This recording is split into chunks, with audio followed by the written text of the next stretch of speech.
So the areas to support quickly would be language and communication, and most parents do this anyway, but a lot of open-ended questions, right? I mean, what do you think is going to happen next while they're doing something? And you just have to condition yourself and practice as a parent to get in the habit of, why do you think your friend felt that way? You know, instead of, don't be upset, you know, which is probably a parent's natural inclination, right? But to step back and kind of have them analyze and think about somebody else's emotions, because that helps them think about theirs. Fine motor skills.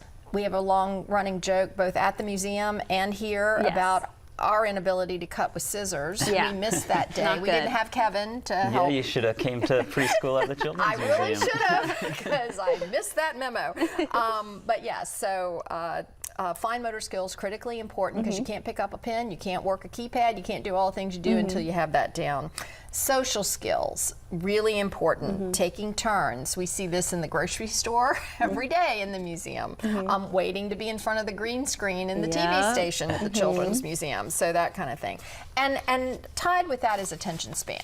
So kids naturally kind of, you know, some move from thing to thing, and some can really get engrossed. And I always encourage, but I'm sure Kevin does too on the floor, when you see a child that's really engrossed, a lot of times parents will say, well, let's go to the next exit, because the mom's sick of standing there, understandably.